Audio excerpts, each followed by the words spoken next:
welcome all to, my name is Wayne Fagan. I'm chair of D. Howard International Education Foundation. And we're here with our partner for our virtual presentations. What you're seeing is a monthly live virtual presentation from the D. Howard International Education Foundation and our partner, the University of Texas at San Antonio, Cleese College of Engineering and Integrated Design.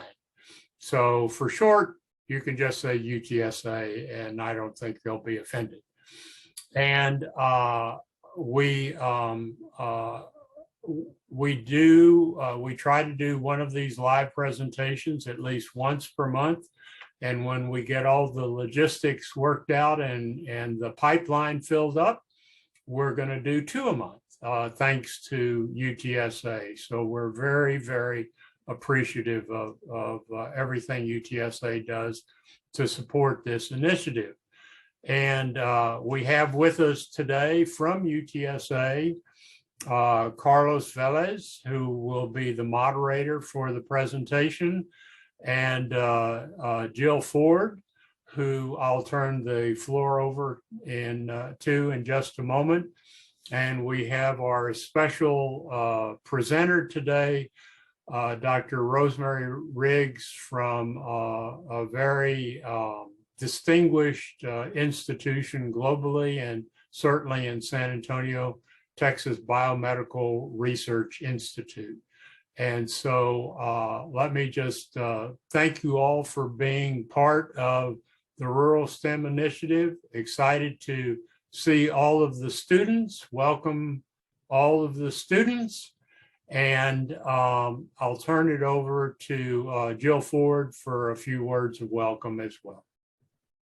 Thank you so much, Wayne. And hello, everyone. A big hi to all of the kids there at Stapleton School and to Principal Perry. My name is Jill Ford. I'm the Assistant Dean for Student Success at the Cleese College of Engineering and Integrated Design here at UTSA. And we're just so proud and happy to be a partner with Wayne and the D. Howard Rural International Education Initiative and for this Rural STEM Initiative, and just so happy to be here and be part of this. And so I'm really excited about the presentation and looking forward to hearing from Dr. Riggs. And with that, I'll turn it back to you, Wayne.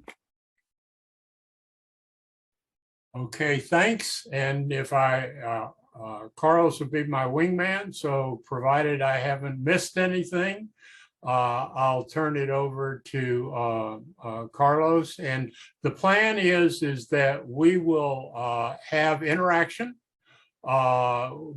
presentation by the presenter, and then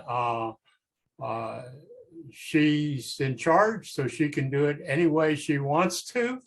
But the point is that whether she does a presentation and then has interaction with the students or mixes it up, we'll go till about 5 till the hour for all of that, and then I'll close. So with that, Carlos, I'll turn it over to you, and thank you all, and thank you all for being with us. Yeah, thank you, Wayne. So my name is Carlos Velez. I'm a program manager here within our Cleese College of Engineering Integrated Design Student Success Center. So I'll be our moderator today. If any questions come up along the way, feel free to enter some questions into the chat, just in case you want to get them down so you don't forget them later on down the line. But with this, I'll pass it over to our presenter, who is Dr. Rosemary Riggs, who is our Education Outreach Program Manager at Texas Biomed Research Institute. And I'll let her introduce herself because she'll do a way better job of that I ever could. So go ahead and take it away, Dr. Riggs. Right. Thank you. Well, thank you so much. Hey, kids, it is so great to see y'all. So glad to see you. And I'm going to try and make this fun and engaging. I know how hard it is to sit and talk to somebody a talking head. So I want to make sure that that we have a little bit of fun along the way. So with that in mind, here we go. Give me just a moment to get set up, and there. Okay. All right. So today we're going to talk a little bit about aerospace and the connection between aerospace and biology. And so you may hear this term a lot, the go, no go phrase, which is often used by NASA. And what go, no go means is a very quick way to assess our systems ready to go for a space launch. And what we have to realize is that we're humans, and humans are not designed for space. So let me tell you a little bit about myself. As Carlos and Wayne said, I work at Texas Biomedical Research Institute.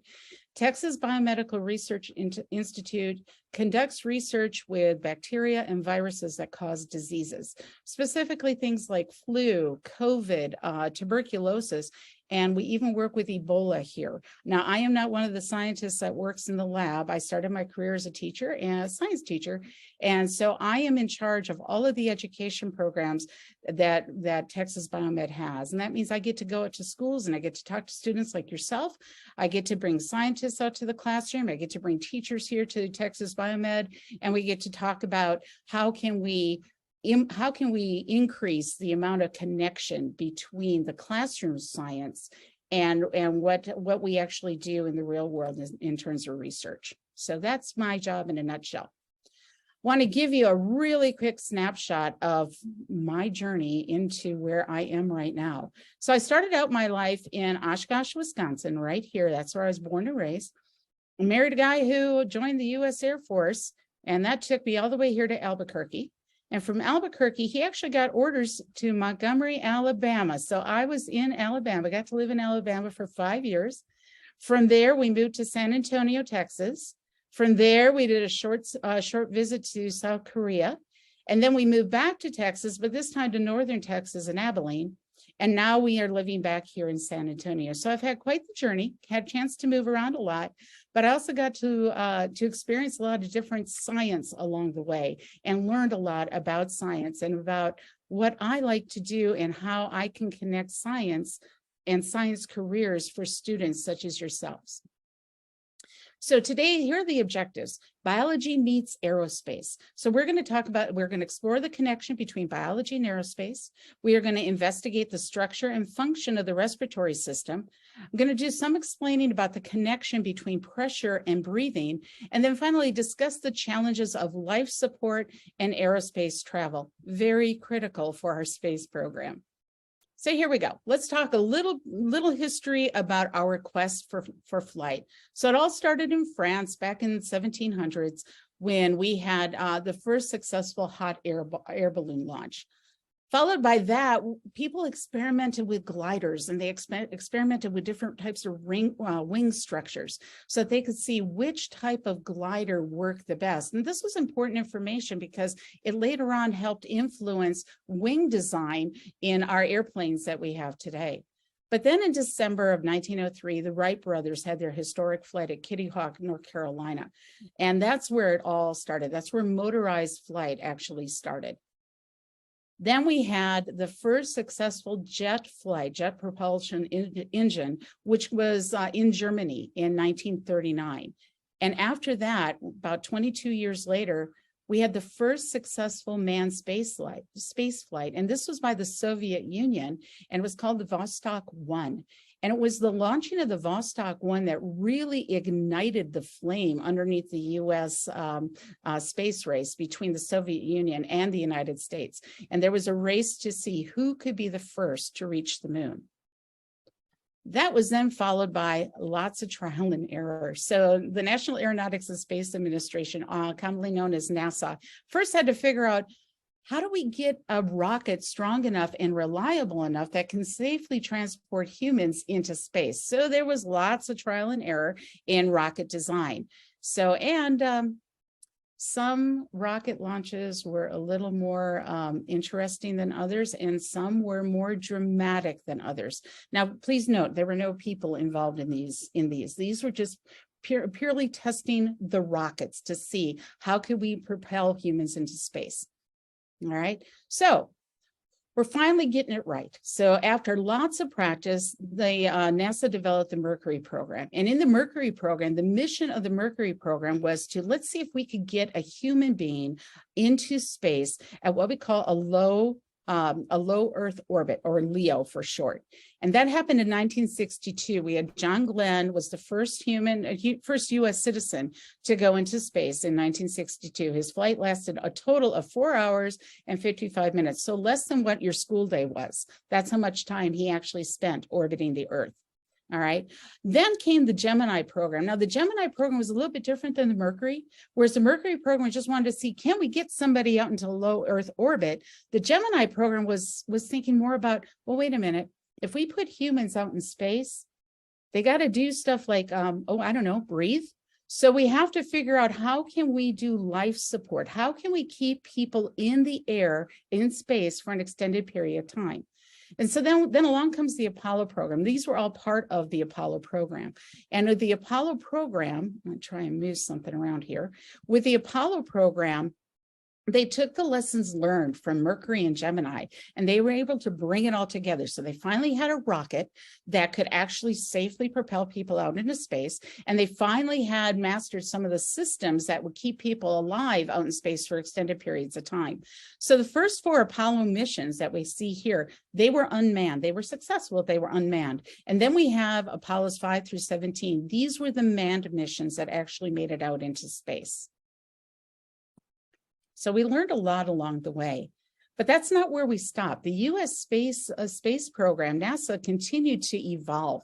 So we did make it to the moon, and I'll talk about that in a little bit.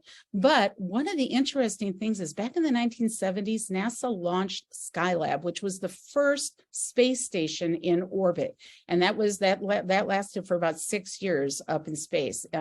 Very dramatic when it crashed onto Earth unexpectedly, but nobody was hurt. Everything was fine. I believe it landed in Australia. Out in the outback, so nobody was hurt, but very interesting. Astronauts were able to go up to Skylab, pardon me, and do some of the initial scientific experiments about what it would be like for human beings to stay in space for a long period of time. Then in April 1981, we had the first space shuttle launch, and this is the Space Shuttle Columbia taking off for the very first time. Now we actually had a way to get people out into space, and they could actually stay up there. The longest space shuttle mission was about 17 days. So obviously we had to figure out, how do people eat? How do people breathe when we're out in space for that long of time? And then in 1998, we had the successful launch of the International Space Station. It finally became operational. Now, this was a collaboration between different space agencies from around the globe. So NASA is not the only space agency in the world. So there's a European space agency. China has come on board. Japan has come on board. So all different nations have come together to collaborate to keep the International Space Station running. We've provided astronauts. There have been cosmonauts. So different people from different countries have all manned the International Space Station. So that's really kind of cool. And that's what I love about science, is that even though we may be in different countries, we may be even in different states. I'm in Texas, you're in Alabama. But in science, we share information.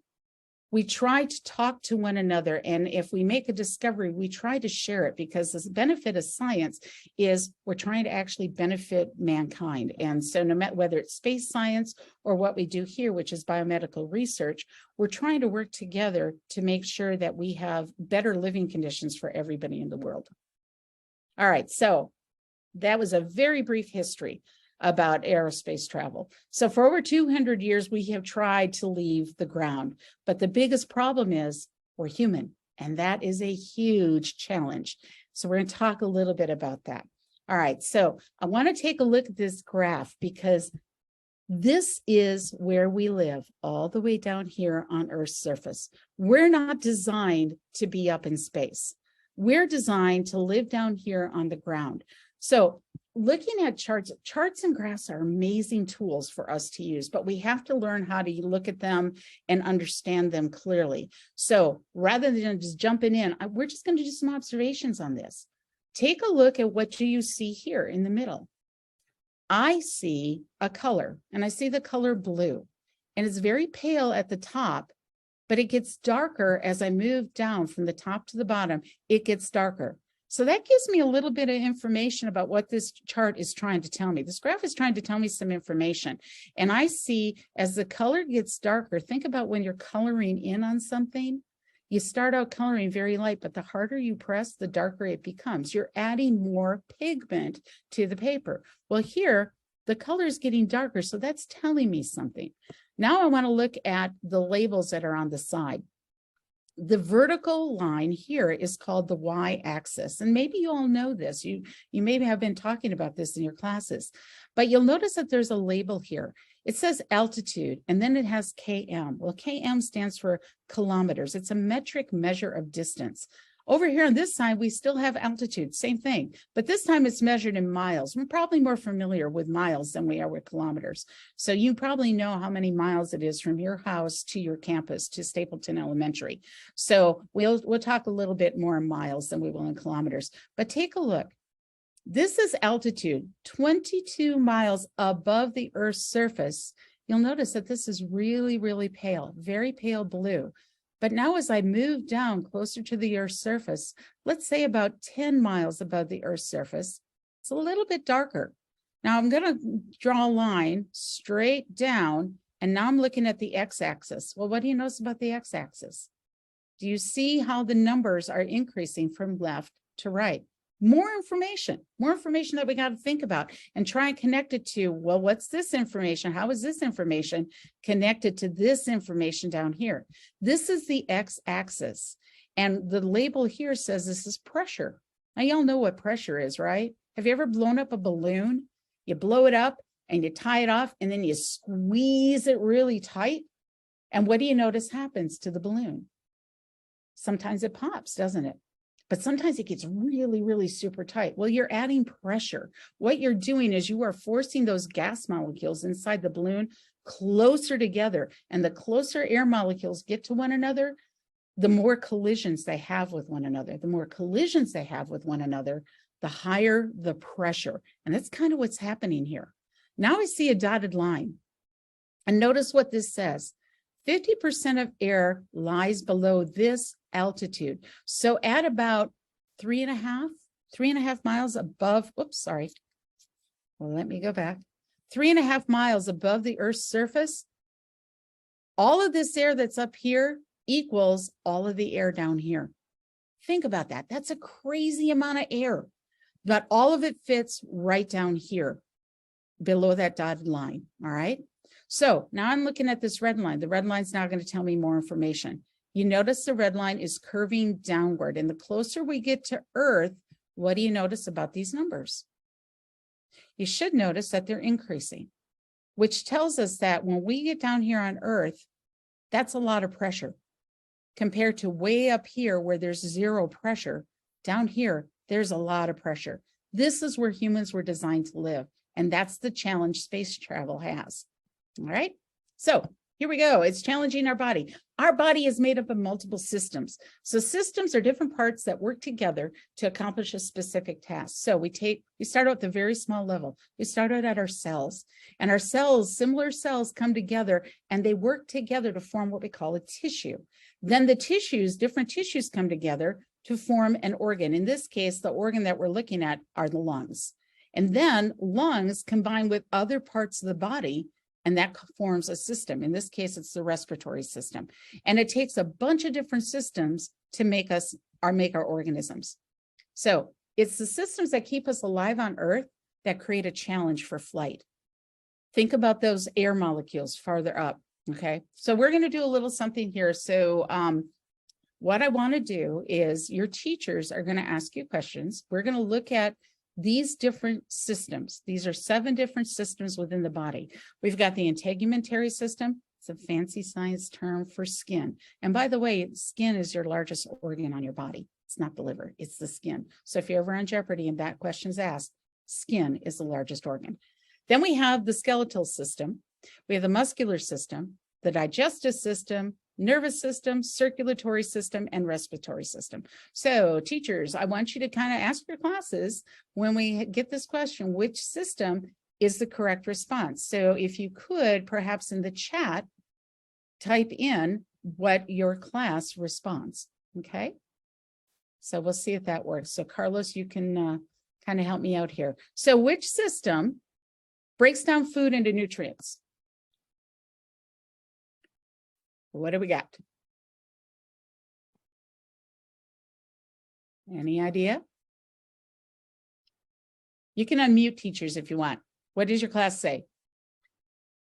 Miss G, what's your class say? Looks like we got a lot of digestive. Oh, good. Excellent. Digestive. Good deal. Everyone, all the Excellent. classes say digestive. You got it. Okay, so let's look at the next one. Provides structure. Which system provides structure?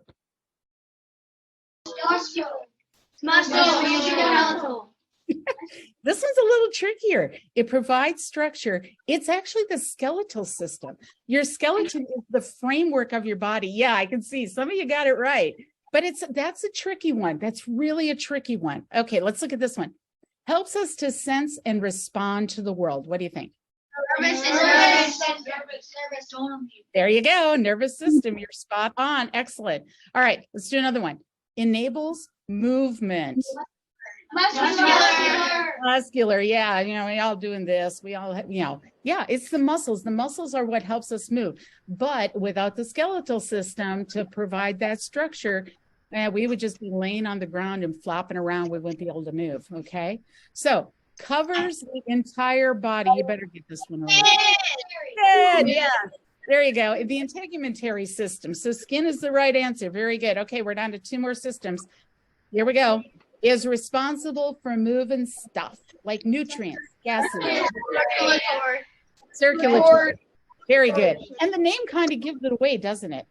So we circulate things. You circulate through the classroom. You circulate through the school. So that's the circulatory system, which means you all better get this one right. Brings oxygen in and removes carbon dioxide. There you go. Hey, y'all got 100% on that one for sure. Good job. Excellent. Excellent. All right, so we are going to talk about the respiratory system. So hopefully y'all had an opportunity to take a look at this little ditty that I sent out to your teachers, and you should have all made a 2D version of the lungs. Do you have that? Excellent. Thank you. For those holding it up, thank you. Excellent. All right, so when we think about the respiratory system, we usually just think about breathing in and breathing out. Which, yeah, it's kind of important. That's the main function of our respiratory system, but it's vital to our life. It's a very simple system, but yet at the same time, it's very complex. Did you see all the different layers? The rib cage provides the protection because our lungs are squishy. They're really squishy. They just kind of, feel like a super wet sponge. Okay, so they need protection. And so that's what the rib cage does for us. It provides protection. But then you'll notice as you were going through it, it's not just the lungs that are part of the respiratory system.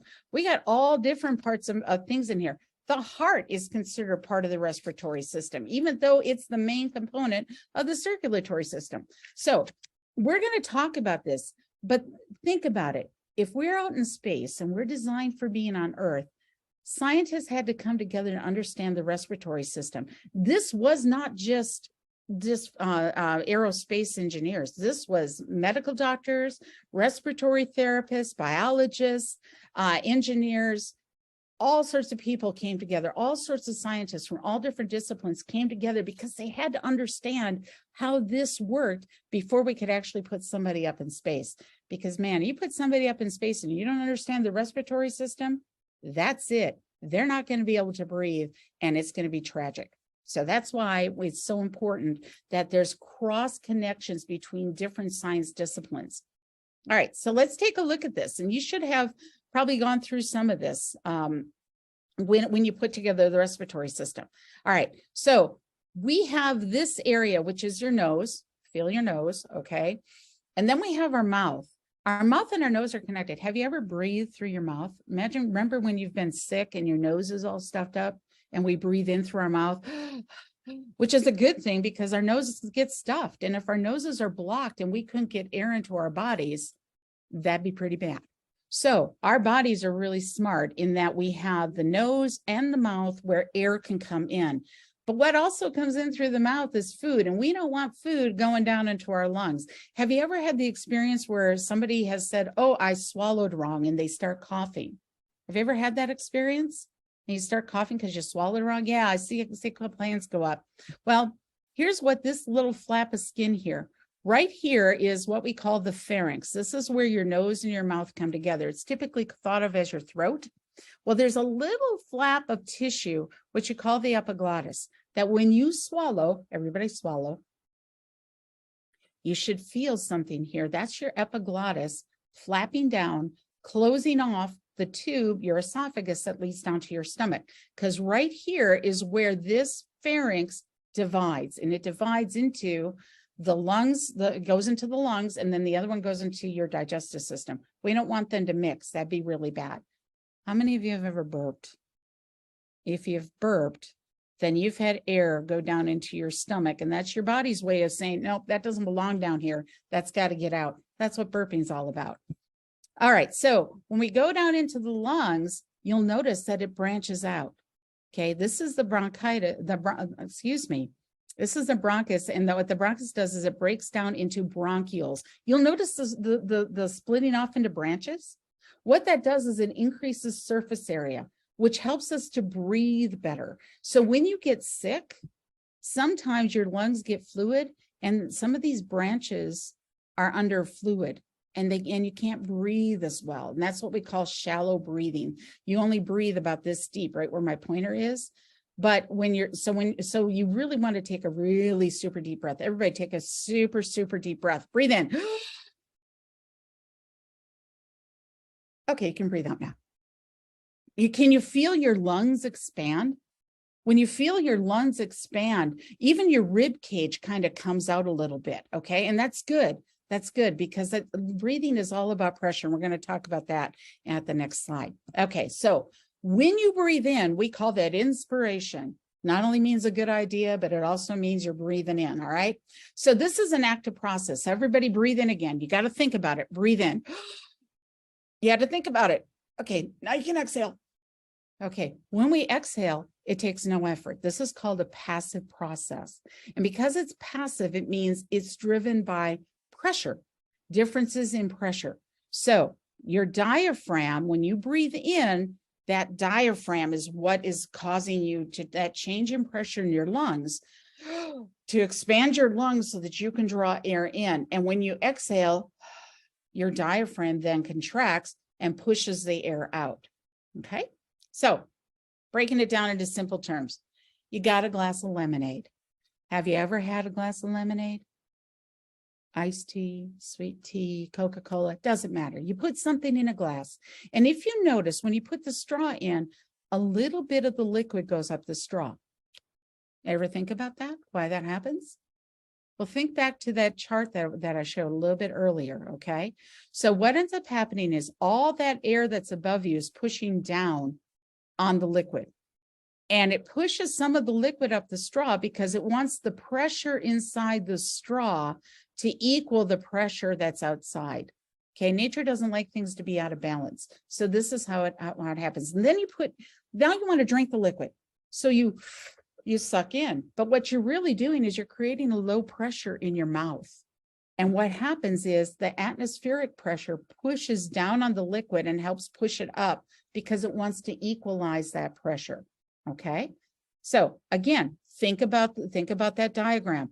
All of this air that's above you, all of it, not just this 50%, not just this 50%, but all of it is pushing down on your glass of lemonade, and it's pushing it up that far into your straw, okay? But when you create a low pressure in your mouth, sucking in, you're creating a difference in pressure. And by creating that difference in pressure, the atmospheric pressure is going to push down on that liquid and help push it up the straw. All right, so now I want you to consider 2 glasses of lemonade. One is in Stapleton, Alabama, which is near the coast near the Gulf of Mexico. And then is another glass of lemonade, which is up on top of a mountain. All right, so think about this. 2 cups of lemonade, same amount. Take a look at the difference in the straws. Take a different look at the difference in the straws. So I want you to think about it. Which straw is easier to drink from? Is it the straw at sea level, or is it the straw or drinking it up at the mountain? What do you think?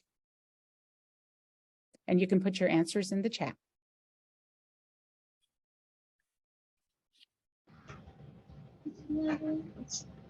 Which one's easier to drink out of? Which is easier to drink? Which one takes less effort? Drinking from a straw in Alabama or drinking from a straw on a mountaintop? Ms. G says sea level. And Ms. Crumman's class says Stapleton. Okay. Ms. Mattis's class says sea level. Okay. And you know what? You guys are brilliant. Okay. You are. Because think about it. You got all this pressure pushing down on you. Think about the difference in the pressure. If you took a glass of lemonade up to the top of Mount Everest, well, first of all, it would freeze and you wouldn't be able to drink it because it would be ice. But look at the difference in the amount of air that's above the glass in Stapleton or the glass in on top of a mountain. So very good. Absolutely right. Okay, so let's talk a little bit about that air. Air is a mixture. So a mixture is two or more substances that are mixed together, but they don't interact. So think about a Cobb salad or any kind of salad. So we have a mystery meat here. I'm going to assume it's chicken. Don't know. Okay. Then we have tomatoes, avocados, eggs, bacon. And underneath all of this, I think there's some blue cheese there. Yum, smelly cheese. And then we have lettuce underneath. If we mix it all together, you can still pick out the egg. You can still pick out the avocado. They don't suddenly magically combine and make something new. Well, that's the way it is with air. Air consists of different gas molecules that don't interact. They kind of live side by side, but they don't interact. There's water vapor. So most of our air, notice the gas, most of our air is made up of nitrogen. Only 21% is made up out of oxygen. That's kind of a good thing because when we get too much oxygen, it becomes really explosive. And then we have water vapor. Then we have other things that are included, less than 1%, other types of gases. But we also have particulates. So these are pollens. This is dust. We also have pathogens, which is what we work with here at Texas Biomed. Viruses and bacteria, they're all floating around in the air. So air is actually a mixture. But let's go back to the respiratory system. From that mixture, our lungs have to filter out oxygen from the air, and then they also have to release carbon dioxide from our blood because our body produces carbon dioxide, which is actually toxic to our bodies. So we need to get rid of it, and our lungs are specially designed to do that. So here's what happens. You breathe in the air, deep breath. Go ahead, breathe again. It goes into the lungs. The lung filters out oxygen. The oxygen travels into your circulatory system, which carries that oxygen to your cells. Once it's in the cells, your another body system, your digestive system, breaks down food into sugars. Those sugars are carried through the circulatory system into the cells. Once it's in the cells, the sugar and oxygen combine together. And the byproducts of that chemical reaction is energy and carbon dioxide. Now, the energy is great. That's what allows us to move our muscles, move our skeleton, allows us to breathe, good thing. But this carbon dioxide is toxic to our system. We can't live with carbon dioxide in our bodies. So it goes into our circulatory system. It's carried back to the lungs and we breathe it out. Okay. But it's really interesting because when we think about the amount of oxygen that is in the air, about 21%, when we exhale, about 17% of the air that we exhale is still oxygen. So our body doesn't use a lot of oxygen, but what oxygen it does use is really, really important. All right, so here's the challenge. How do we make breathing and air travel compatible? Well, we rely on STEM. STEM to the rescue. So this is where I talked about earlier, all these different scientists came together. So we're talking about engineers, we're talking about medical doctors, we're talking about physiologists, we're talking about immunologists, we're talking about respiratory therapists, all coming together to solve the problem. How do we have our astronauts breathe in space? So I want you to think about something that many of you may have done. Many of you may have gone on an airline. Have you ever taken a flight someplace? So show of hands, have you taken a flight someplace? Okay, a couple of you have taken a flight someplace. So when you get on the airplane and you start taking off, your ears start to pop. And their ears are popping because the cabin in the airplane, pardon me, is pressurized. And the reason why it's pressurized is because they want to try and keep you at a similar pressure as you are back down on Earth, because we want you to be able to breathe carefully, and to breathe normally. All right. So, but if the pressure changes too quickly, then we will see an oxygen mask come down, and it forces air into your lungs. This doesn't happen very often, so it's not something that you have to worry about. I think the worst thing that happens on an air flight is, number one, you get stuck in the middle seat, or number two, your ears pop a lot, and they pop as you're taking off, and they pop again as you're landing again, because there is that slight change in pressure, and we're susceptible to that. But now let's think about people who fly higher up than what we do on commercial airplanes. These would be the fighter pilots. With a fighter pilot, you're working with, they have to wear masks. Rather than having a pressurized cabin, they actually have a pressurized mask. And this is what we call a positive pressure mask. It pushes oxygen into their lungs, okay? But at a very controlled pressure. You don't want to do it too hard, or else that could be disastrous. But it does force oxygen into the lungs. So then the question becomes, what about for space travel? Well, we had some lessons that we had to learn about oxygen and space travel. So the first manned Apollo mission, which was going to go to the moon, tragically killed 3 astronauts before it even left Earth. The problem was that the capsule was suddenly filled with pressurized oxygen unknowingly. They're not sure exactly how it happened. The astronauts were inside of spacesuits that were filled with pressurized oxygen. They're not sure if the oxygen came from a suit. They're not sure if the oxygen came from somewhere else within the capsule. But the problem was there was a faulty wire. And we know that oxygen and electricity don't mix. So there was a spark from a faulty wire, and it ignited the oxygen-filled capsule. And so the 3 astronauts that were killed were Gus Grissom, Ed White, and Roger Chaffee. And this is the capsule. This is the end result. Now, they were doing a practice run. They were not launched yet. They were just sitting in their capsule, doing a practice run, running through all the different systems that they would need to do when the rocket actually launched. So this put our space program back quite a bit. We had to rethink things. How do we deal with this oxygen problem? So instead of oxygen now, they've realized, why are we putting just pure oxygen when most of the air that we breathe in is nitrogen? So what they did is they started doing another mixture where oxygen and nitrogen are used, something that's more reflective of what we actually breathe here on Earth's surface. And that took care of the problem. So making it compatible, here we go. Here's another thing that we do, spacewalks. All right, there is no air in space, okay? But the problem with doing, and they wanted to do spacewalks. They wanted to put different satellites out into orbit. So you need people to be outside of the spacecraft in order to activate systems, repair things like the Hubble telescope that needed a big repair. So we needed to have a way for astronauts to go out into space. But the problem is carrying a bulky air tank is dangerous. And plus, there's no room inside of the capsule. So they came up with this smaller pack, which is called a supercritical air mobility pack, or SCAMP. It's small, and rather than relying on compression to keep the oxygen, to have enough oxygen, they actually use a fluid that surrounds the oxygen. And so it keeps the oxygen under the right amount of pressure so that the astronauts can breathe on the spacewalk, but there's really no danger of exploding. So that was a good thing, good lesson learned.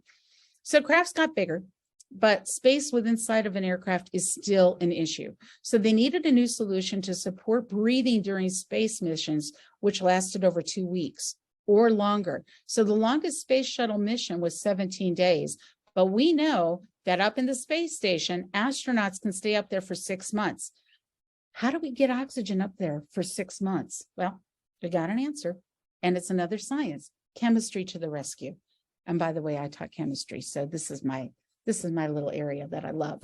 So chemistry to the rescue. So we could take water up to the space station. That's pretty easy to transport, but you have to think about what water is made up of. It's made up of 2 hydrogen atoms and 1 oxygen atom.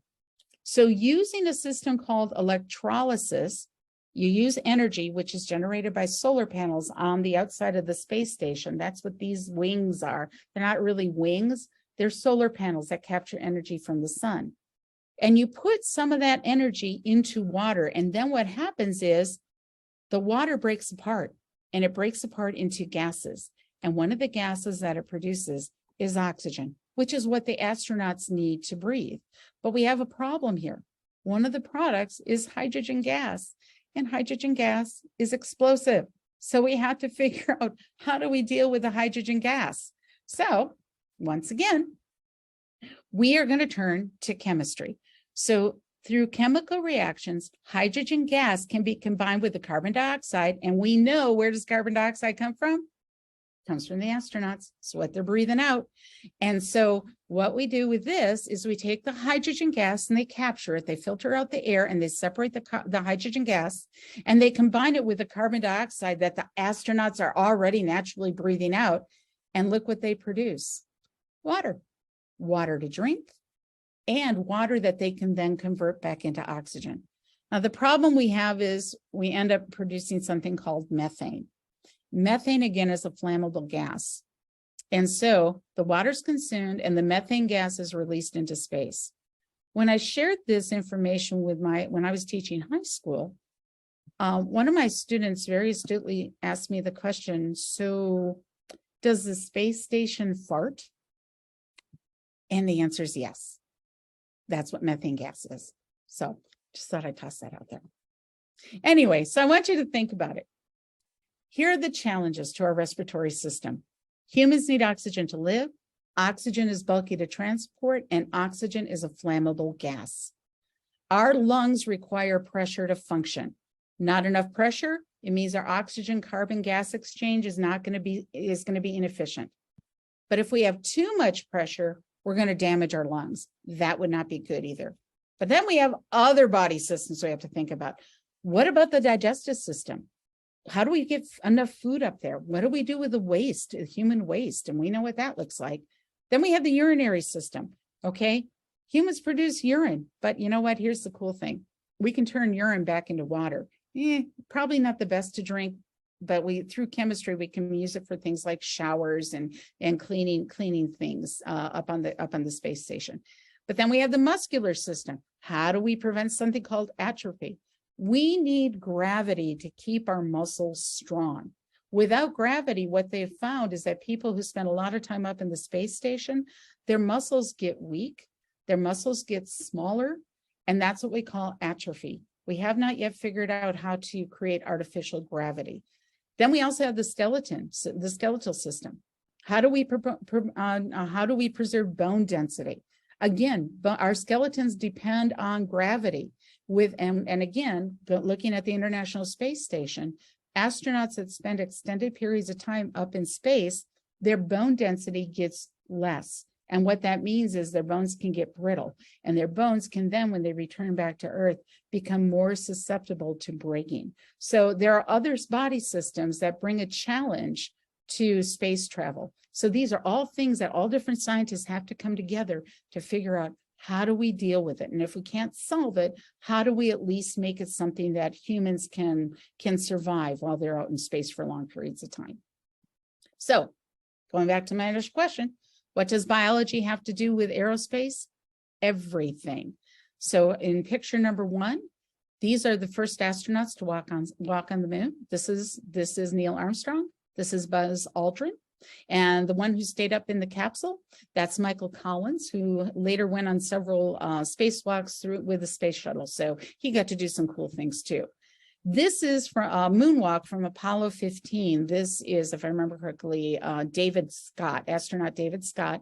And the lunar rover, we took 3 lunar rovers up to the moon, never brought them back. So, we got 3 used vehicles that are up on the moon that if you can figure out a way to get back up there and take them back, it'd be pretty cool to have your own lunar rover. This in picture 3, this is the final launch of the Space Shuttle Atlantis. This was on July 8th of 2011. That was when our Space Shuttle program ended. And then here we have SpaceX. I want you to look at the size of this capsule. This is SpaceX, a privatized way now that we have to bring astronauts from the US, from Russia, from the European Space Agency, safely back to Earth. So we've changed a lot. We've learned a lot of lessons along the way, but we've also learned the importance of understanding our biology and the impact it has on space travel. So, and with that, any questions? So I'm going to stop sharing, Carlos. Think that'll be good? All right. And I will see if I can answer questions, which there seems to be quite a few. Perfect. Yeah. So for this period, let's kind of go through the classrooms. I'm going to do them in the order that I see them on my screen. And then we'll kind of rotate through. So if there's any questions we're going to start with Ms. Powell's class. Any questions from Ms. Powell's class? Would anybody like to ask some questions? Feel free to come on up. Unmute yourself if you'd like to say it to the group. And I will do my best to answer. I may not have all the answers, but I will. And if I don't, I'm going to find out the answer and I will make sure I get back to you. Okay. Collins, do you want to try to ask? Oh, it's okay. Collins wanted to know if you know how much pressure is put on the lungs with G-force. Ooh, I know that's kind of complicated. Yeah, that's a really good question because that's less about pressure and it's more about gravitational pull. And so when it's happening, when you're doing G-force, and I think you may have seen some of the tests that they do in a system that keeps them going round and round and round, which has to do with physics and centrifugal force, pardon me. And what that does is it actually just stops the blood flow. Okay, so your body's blood all goes to the middle of your body and it drains the blood from your extremities. And that's what causes people to pass out. So it's less about pressure and more about gravity. So in answer to your question, no, I don't know how much pressure is put on lungs with G-force because it is more about gravity than pressure.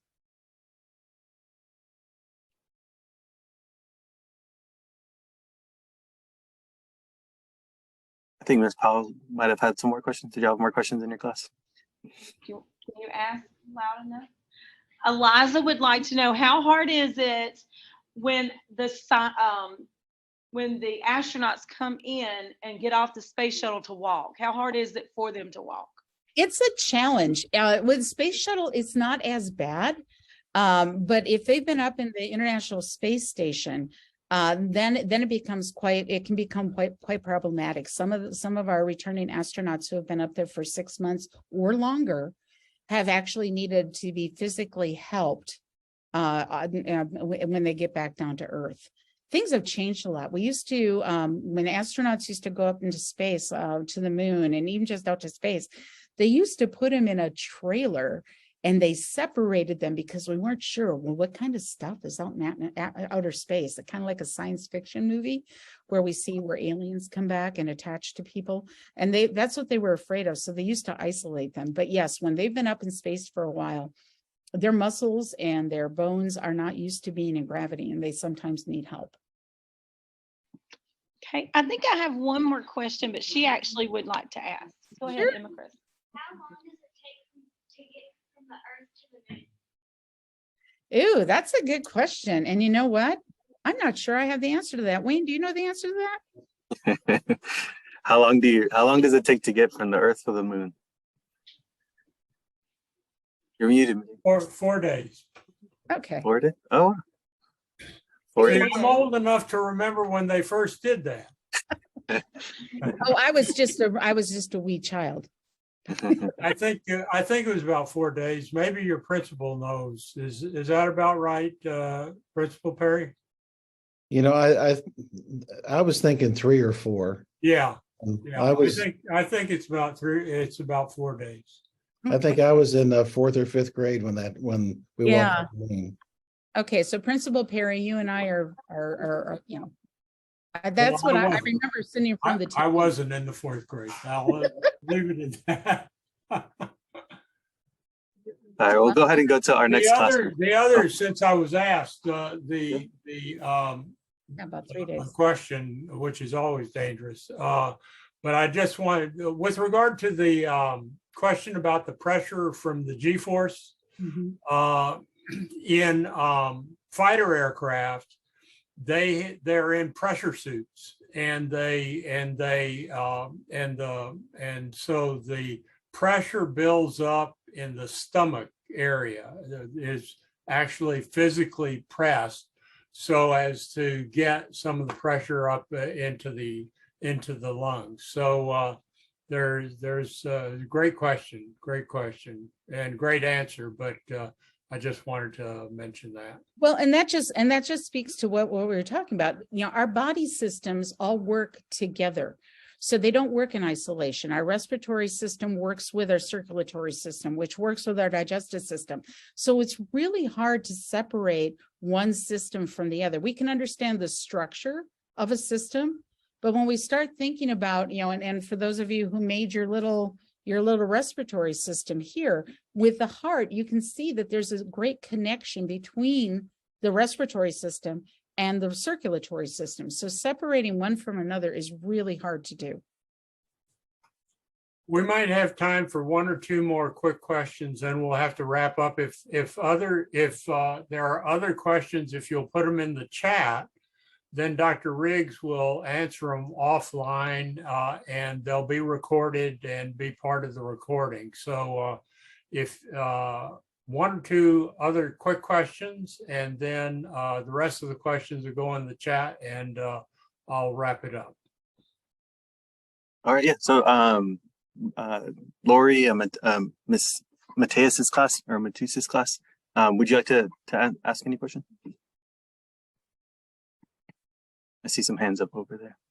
There's one from Principal Perry as well. Does the lack of gravity impact the ability of the lungs to function? Well, you know, and that's why we have. Oops, I'm there. And that's why we have, and you know, as Wayne was talking about, the pressurized suits. Like, okay. So that is part of the issue too, that they have to take into consideration. Okay. So yes, when you take a deep breath, we're also having an impact with gravity, an interaction with gravity. When you take a deep breath and your diaphragm contracts and you feel your lungs pull down, gravity is assisting in that. So it takes more energy to breathe with lower gravity than what it does when you are closer to the ground. When you think about people who are mountain climbers and I go up to the top of Mount Everest, they're having to have oxygen tanks, not only because there's less oxygen, but there's also less gravity. So to help facilitate the breathing process. All right, I see a student ready in Ms. Matus's class. So go ahead, ask your question. Would drinking milk help with the bones in space? An excellent question. Yeah, because one of the problems with bones is that bone density means you're going to lose calcium, which is where our body stores calcium in our bones, and we need calcium for our heart rate. Our heart depends upon calcium to regulate its beat. And so, yes, drinking something like milk in space would be a good thing. But then the problem is, how do you refrigerate the milk to make sure it doesn't spoil? So that is another issue that has to be solved by scientists. So a lot of times it's more about taking vitamin supplements and mineral supplements when you're in space, much easier to transport. And also remember the water issue that we have. Taking water up, you have to use the water for generating oxygen and other uses. So yeah, they do a lot of it with supplements. If I could just interject a couple of thoughts. One that I wanted to mention is that in the ISS, the International Space Station, the astronauts spend quite a bit of time every day doing physical exercise. So they've developed bicycles and other kinds of equipment that they use for several hours a day to try and offset some of these things. The other thing that they have found, and one of the reasons why they send the astronauts up for 6 months or 9 months or a year, is because when we start going to Mars and other places, it takes a long, long time to get there. And they want to see the effect on the body of a long space flight. And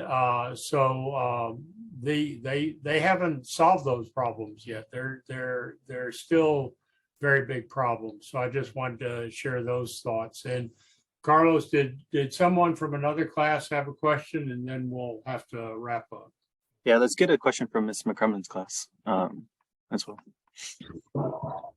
Okay, Savannah has a question she wanted to ask. Do astronauts have to pass a certain physical test before going to space? Yes, absolutely. Absolutely. Because so much stress is placed on the body, they have to make sure that people are in as best possible shape as they can be. However, I will point out that John Glenn was able to go back into space when he was well into his 70s, if I remember his age correctly. And let's face it, a 70-year-old is not nearly as healthy as somebody in their 20s, but they made an exception because of him being the first U.S. Citizen to go into space. They made extra care with him and let him go up into space to celebrate. But yes, it's rigorous training, and you have to be in good physical shape. Mm-hmm. Yeah, great question. And so, as Wayne said a bit ago, if you have other questions, please feel free to put them in the chat. We'll make sure they get answered, and we can get a video back out to y'all with answers to those questions. So although we might not have done them at this moment, please feel free to enter them and we'll get those answered as well.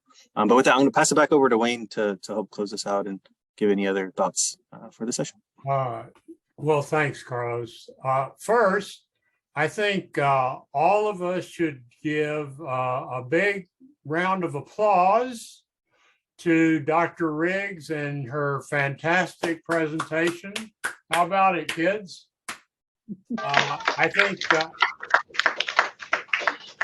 I'm not sure if we're ever going to record another virtual presentation, because I don't think they'll ever get any better than this one, and we might as well quit while we're ahead.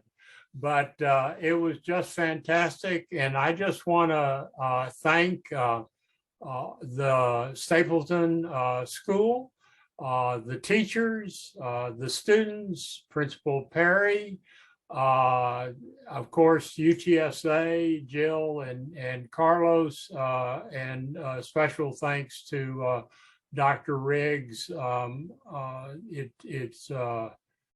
This is what we live for. This is what we want to do. We're here for y'all, and we'll continue to do more as long as we can. So hopefully we'll have another presentation in February, and starting pretty soon, we'll start having 2 presentations a month. And so I just want to thank everyone again for your contributions, and Happy New Year, a belated Happy New Year to you all. And look forward to seeing y'all another time. Thanks.